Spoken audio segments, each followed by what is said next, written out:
Salah satu penyebab timbulnya pertentangan antara Islam dengan Kristen yaitu dengan adanya Injil Barnabas.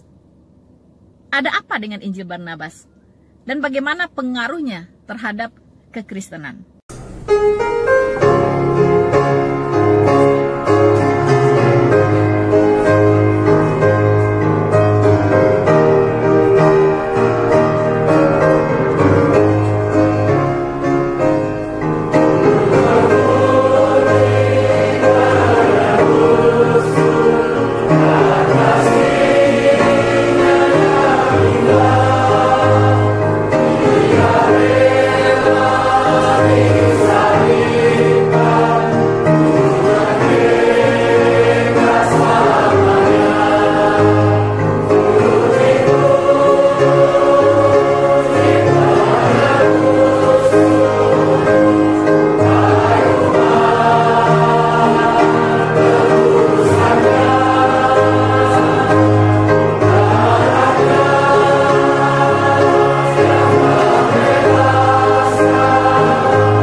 Halo teman-temanku semuanya, dimanapun Anda berada, bertemu lagi dengan saya Rina Solihin dalam channel Rina Menjawab.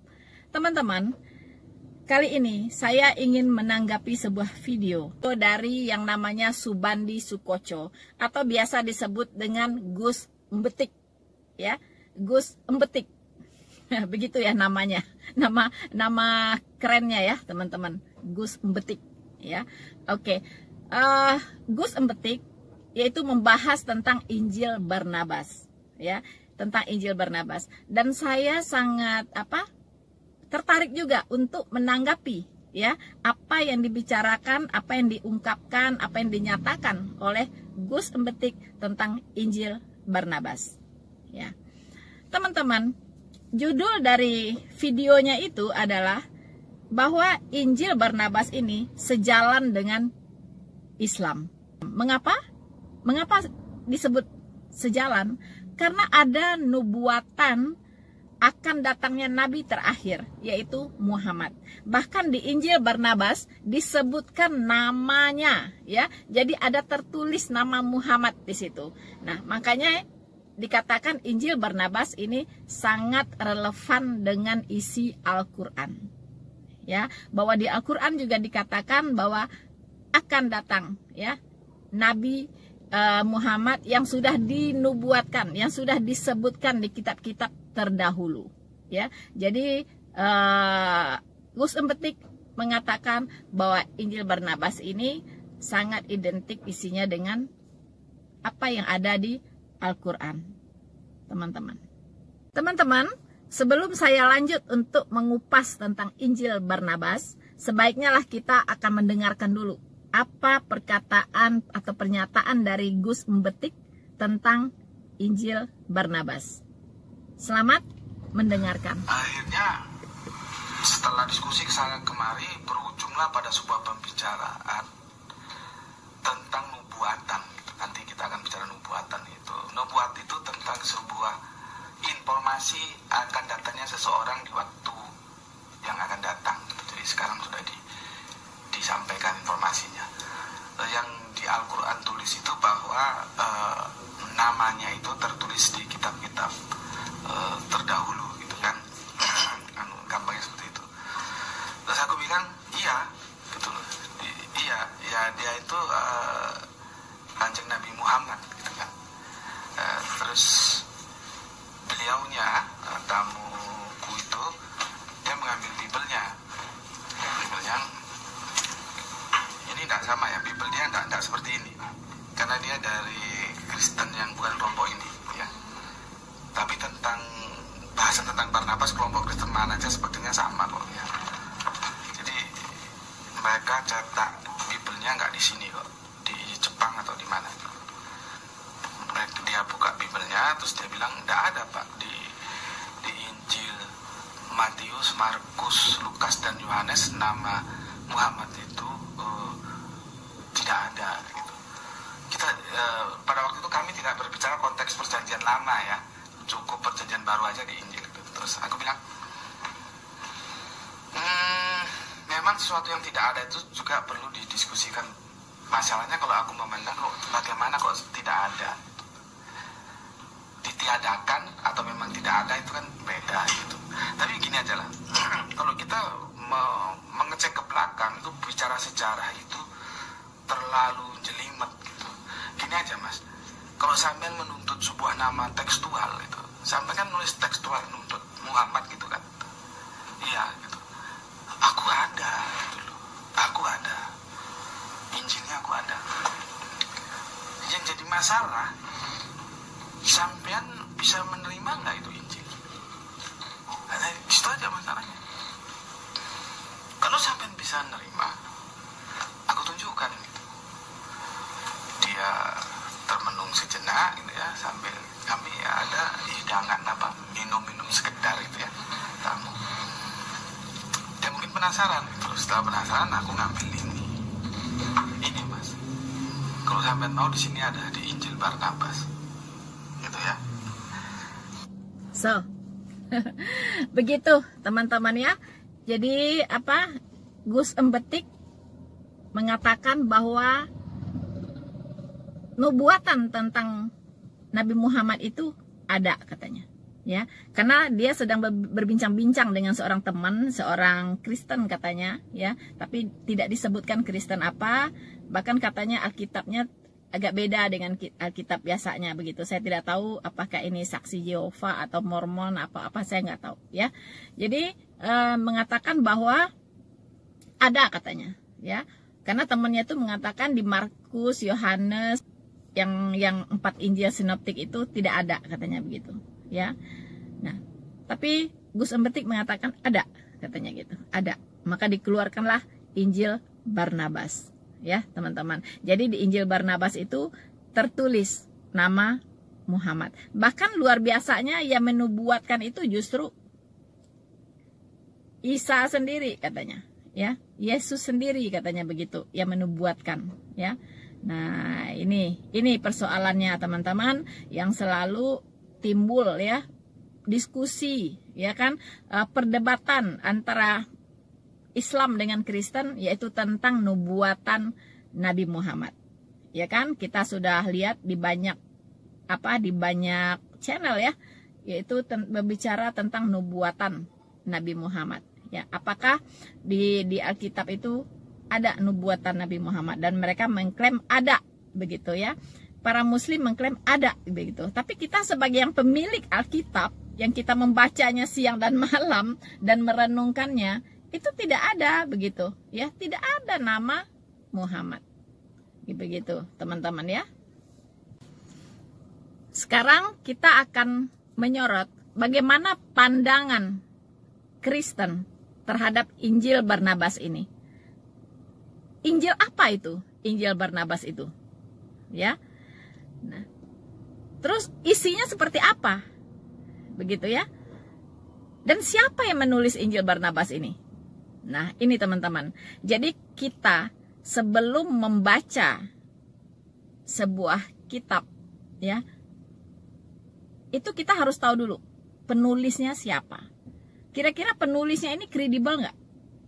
Begitu ya. Dia menulis Injil. Kira-kira dia memang penulis Injil atau comot-comot nama muridnya Tuhan Yesus, menempelkan nama Barnabas di situ. Padahal Barnabas tidak pernah menulis Injil. Begitu, ya. Nah, seperti juga Injil Maria Magdalena. Apakah Maria Magdalena menulis Injil? Tidak. Maria Magdalena tidak pernah menulis Injil. Ya, tapi seseorang menulis Injil Maria Magdalena dan menempelkan nama Maria Magdalena sebagai judul, ya, di Injilnya tersebut. Nah, ini yang dia bisa disebut ini kejahatan intelektual, ya. Nah, teman-teman, ini kejahatan intelektual di mana mencatut nama orang tanpa izin, ya kan? Ya, dan memberikan sebagai judul sebuah buku, begitu ya. Nah, ini kalau hari ini itu udah kena pidana, ya kan, sudah kena pidana teman-teman, ya. Maria Magdalena tidak pernah menulis Injil, ya. Begitupun Barnabas pun itu tidak pernah menulis Injil, begitu. Kalau Barnabas pernah menulis Injil, itu sudah masuk, ya, ke dalam Alkitab, sudah dikanonkan, ya kan, dan diakui, ya, diakui oleh para rasul-rasul yang lain, ya. Ini tidak, gitu. Bahkan disebut pun tidak, begitu ya, tidak ada, begitu teman-teman. Apalagi jika dilihat isinya. Kalau dilihat isinya itu sangat bertentangan dengan apa yang tertulis di Alkitab, ya. Nah, maka dari itu Injil Barnabas kita sebut sebagai Injil palsu, atau dalam kata lain di Alkitab disebut sebagai Injil yang lain, yang sebenarnya bukan Injil, ya, tapi Injil yang sengaja dimunculkan oleh iblis untuk memutarbalikkan Injil Kristus. Nah, inilah Injil Barnabas, memutarbalikkan Injil Kristus. Mengapa saya katakan demikian? Ada beberapa alasan, teman-teman. Pertama, ya, Injil Barnabas ini ditulis jauh di belakang, ya, setelah Alkitab dikanonkan malahan, yaitu di sekitar tahun 1500-an, ya, 1580-an lah, ya. Penulis dari Injil Barnabas ini, jangan kaget teman-teman, yaitu seorang Muslim Arab. Nah, luar biasa kan? Seorang Muslim Arab yang bernama Mustafa de Grande. Dia seorang Arab teman-teman, tapi dia berkebangsaan Spanyol, ya, berkebangsaan Spanyol.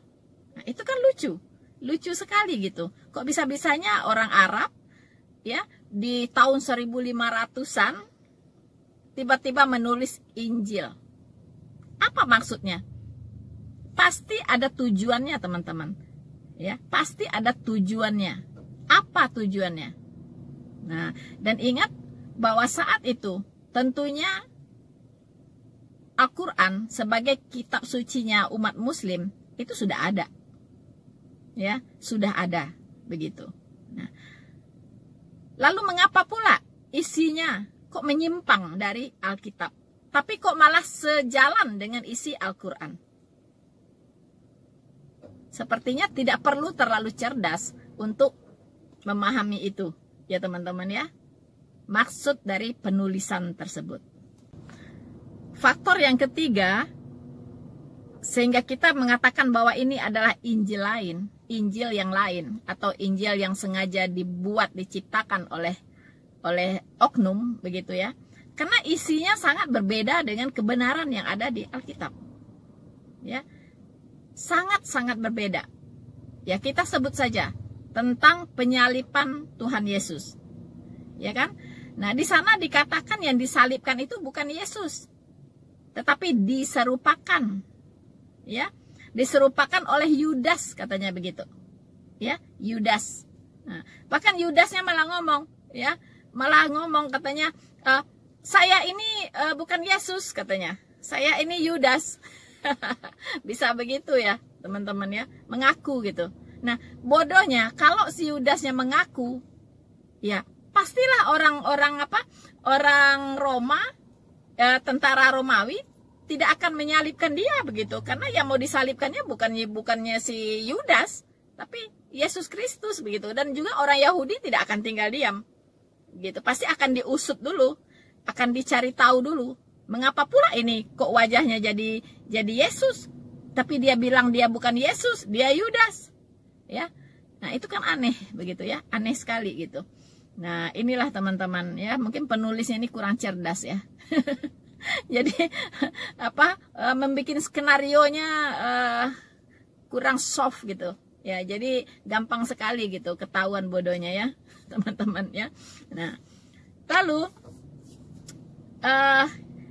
yang lain lagi adalah yang tadi, nubuatan ya, nubuatan tentang Muhammad tidak ada di Alkitab kita. Mulai dari perjanjian lama sampai ke perjanjian baru, tidak ada nubuatan itu, ya, tidak ada nubuatan itu. Karena apa?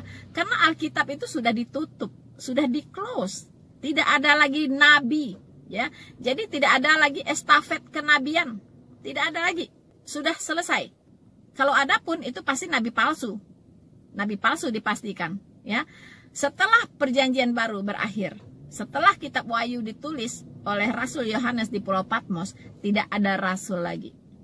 Ya, setelah rasul terakhir yang diangkat dari FPY, Front Pembela Yahudi, ya, yaitu Saulus, yang kita kenal dengan Rasul Paulus, itu tidak ada lagi rasul, tidak ada lagi, ya.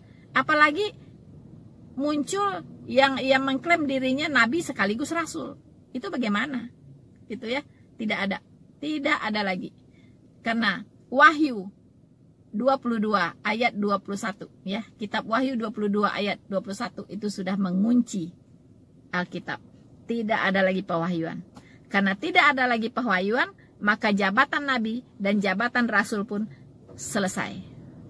Tidak ada lagi.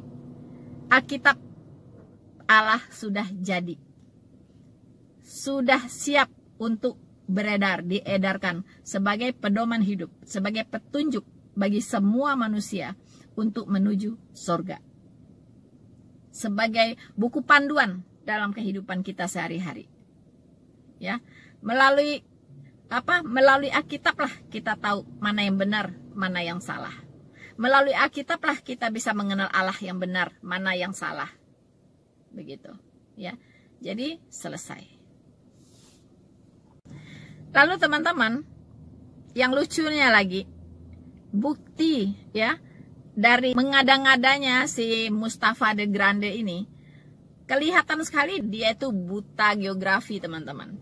Ya, buta geografi. Dia tidak mengenal wilayah atau geografis wilayah Israel dengan benar, ya, dengan baik. Dia tidak begitu paham, ya. Sampai dia mengatakan bahwa Yesus berlayar dari Danau Galilea ke Nazaret. Bagaimana mungkin bisa berlayar dari Danau Galilea ke Nazaret? Nazaret itu kan dataran, ya. Itu puluhan kilo jaraknya dari Danau Galilea. Bagaimana bisa berlayar sampai ke Nazaret? Begitu ya. Jadi aneh sekali begitu. Satu lagi teman-teman ya. Dia tertukar antara madu dengan gula. Ya. Di zaman Tuhan Yesus itu belum ada gula. Di zaman Tuhan Yesus di abad-abad pertama itu adanya madu. Ya, sementara di Injil Barnabas itu sudah ditulis gula. Ya, gula. Gula itu baru ada itu di abad ke-6. Jadi jelas orang ini kurang membaca sejarah, ya, yang menulis Injil Barnabas ini, teman-teman. Ya, itu luar biasa. Dia juga mengatakan bahwa Mesias itu adalah Muhammad. Mesias adalah Muhammad. Keterlaluan ya. Dia tidak tahu apa arti Mesias. Ya kan? Nah, Mesias satu-satunya itu hanya Tuhan Yesus, tidak ada yang lain. Oke lah teman-teman. Tidak penting seperti apa Injil Barnabas. Ya. Bagi kita itu nggak penting banget gitu. Karena standar kebenaran kita itu adalah Alkitab. Dari Kejadian 1 pasal 1 sampai kepada Kitab Wahyu 22 ayat 21. Itulah standar kebenaran yang kita pakai. Tidak ada kebenaran di luar itu. Ya teman-teman. Nah, oke. Seperti itulah kira-kira Injil Barnabas. Tentu bagi kita itu tidak masuk hitungan. Makanya Injil Barnabas itu tidak beredar di kalangan umat Kristen. Dan Injil Barnabas itu, jangan salah, beredar di kalangan umat Muslim. Ya, teman-teman, beredar di kalangan mereka. Gitu. Makanya mereka ngotot Muhammad itu sudah dinubuatkan di Alkitab. Nah, rujukan mereka itu adalah Injil Barnabas ini. Makanya mereka ngotot gitu, teman-teman. Ya. Nah, bahkan mengatakan Injil kita ini nggak benar. Yang benar itu Injil Barnabas. Ya, udah kebalik-balik ya dunia ini. Ya memang tujuannya iblis begitu, ingin memutarbalikkan Injil Kristus. Itu tujuannya, teman-teman. Itu tujuannya. Mari kita baca peringatan, ya, peringatan dari Alkitab tentang akan adanya Injil lain, teman-teman. Ya. Nah, jauh-jauh hari Alkitab sudah mengingatkan kita. Kita lihat di Galatia 1 ayat 6 sampai 8. Ya. Saya akan bacakan untuk kita semua. Aku heran bahwa kamu begitu lekas berbalik daripada Dia, yang oleh kasih karunia Kristus telah memanggil kamu dan mengikuti satu Injil lain. Bahkan bukan sampai di situ saja peringatannya, teman-teman. Kita lanjut ayat 8. Tetapi sekalipun kami atau seorang malaikat dari sorga yang memberitakan kepada kamu suatu Injil yang berbeda dengan Injil yang telah kami beritakan kepadamu, terkutuklah dia. Terkutuklah dia. Seperti yang telah kami katakan dahulu, sekarang kukatakan sekali lagi. Jikalau ada orang yang memberitakan kepadamu suatu Injil yang berbeda dengan apa yang telah kamu terima, terkutuklah dia. Teman-teman, ini peringatan yang sangat-sangat keras dari Rasul Paulus. Ternyata di zamannya para rasul itu sudah ada penyesatan, Sudah ada orang yang membuat Injil lain, teman-teman. Ya, apa itu Injil? Injil adalah kabar baik yang menyelamatkan.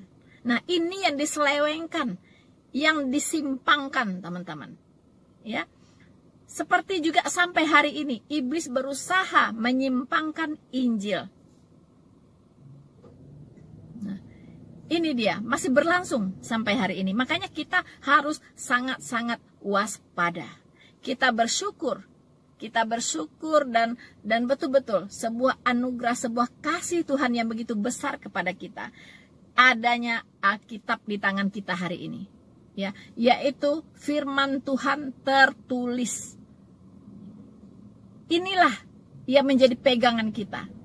Apapun pengajaran di luar sana, ya, apapun Injil yang diberitakan di luar sana, harus kita uji lagi dengan Alkitab.